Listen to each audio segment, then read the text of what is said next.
LA media company Impact Theory recently settled with the SEC in the SEC's first enforcement action against an NFT project. Joining us now is Impact Theory CEO Tom Bilyeu to discuss. Welcome to the show, Tom. Thank you very much for having me. Thanks for being here. Now, it sounds like you've had an interesting couple of years dealing with the SEC. Talk to us about the engagement that you had with the agency. How did you end up at the settlement? They reached out to us, and at first we're just doing like a friendly fact-finding mission. And then after a while, because to be honest, in the beginning, I thought it was just going to go away. I felt that the way that we had handled it was very clear, that we weren't a security, that we hadn't treated it that way. And then as we realized that was not going to be their stance, then we got into a more formal process. Through that process, negotiating back and forth, came to a resolution that seemed best for our community and for the future of our project. And so, felt very comfortable moving forward. Okay. It's rare that those who settle with, let's say, adversarial institutions to a particular industry come and speak, to news platforms. It's something that we really do appreciate. What made you do it? The honest answer is I don't feel like there's anything that I'm unwilling to talk about completely openly and transparently. I think the more people understand about how we ran our project, the more I think people will be very comfortable with this. And hopefully everything that we've gone through helps paint the path forward for the entire industry. And knowing that in the review of our case, there was a dissent statement made by two of the people on the commission. And I think that they pose some really important questions. And I certainly want people to start looking at that, because for this industry to move forward confidently, because I believe it's an exciting new technology that makes, I come from an entertainment perspective, but it makes an entirely new form of entertainment possible. And as somebody who really believes in that form of entertainment and wants to spend my life's work building that out, I definitely want to see clarity come into this space. And if there's anything that I can do to help that along, I will happily do. But I'm also very confident in how I've handled myself through this whole thing. And so, I always view things through the lens of, if I were alone on a stage with a microphone and people could ask me any question, would I be confident in the decision I'm making, knowing I will have to at one point stand up and answer why I did what I did. So from that perspective, I'm perfectly happy to stand here and talk about what we've built, where we're going, and what we think needs to happen to the industry so that people can really build with confidence. Tom, this $6.1 million fine, is that suggesting that you in somewhat agree with the SEC's allegations that you violated securities laws? They pointed to the communications of the project, maybe leading investors to believe that they could profit from the endeavors of your company. Is there any part of the SEC's allegation that you agree with here? And is that what led you to pay this fine?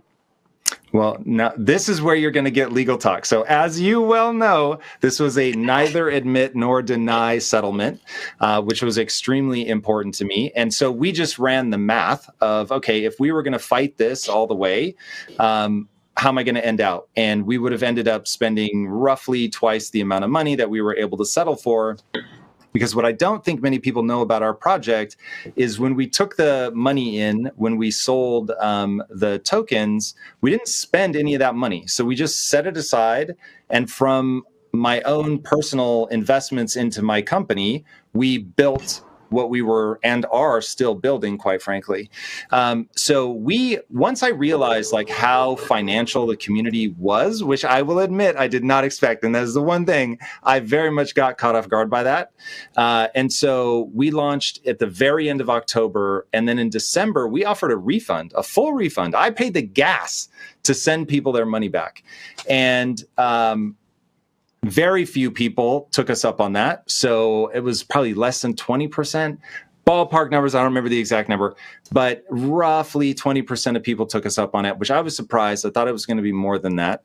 And then as we're building and we go into a bear market, there's, some spicy people in the Discord, and just wanting to further clean that out and get people that really understood what we were building from the beginning, which I did tell people from the jump, that if you're looking to make a trade, this is not the project for you. If you want something where you can hold it and holding it is awesome, then I'll make sense. But if you're just looking for a number to go up so that you can sell it, I'm not making those short-term decisions.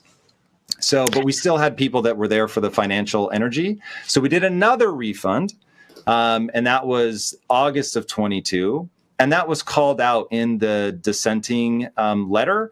So, look, again, happy with the settlement. I made my decision there and moving forward. But I do think for the industry to pay attention to that, to look at that, to understand that the commission is not yet on the same page. I think it's going to be very important for them to get on the same page, and to ask whether, moving forward, what's the right agency or framework to use to answer these questions.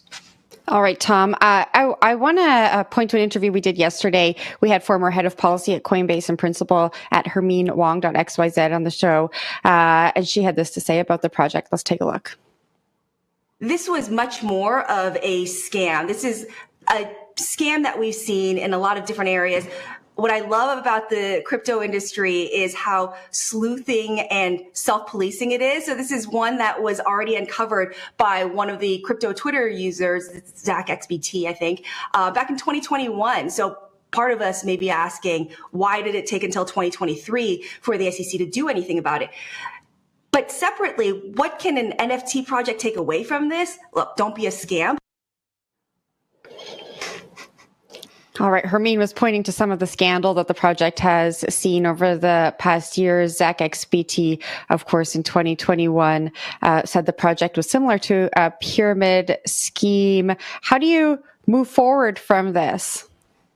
Yeah, so this has been my stance from the beginning. And first, I would like to aggressively say that we definitely are not a scam. This is something that what we told people we were going to be building, what we're attempting to build, is we're trying to build a media company in this new era. Like I said, I believe that the technology of the blockchain allows for a completely new form of entertainment that we call borderless entertainment. Now, odds are stacked against any new company, especially when you're doing something different. So I could not guarantee that this was going to succeed. And that was a big part of the reason why I set the money aside, because I was like, look, if this ends up failing, I'm just going to refund people their money. But we have built the first phases of what we said we were going to build. So we've spent the last almost 2 years now at this point building out a new type of video game that we're very excited is going to be launching later this month. It launches in phases, so it's not, it takes 5 to 7 years to build a full-blown video game.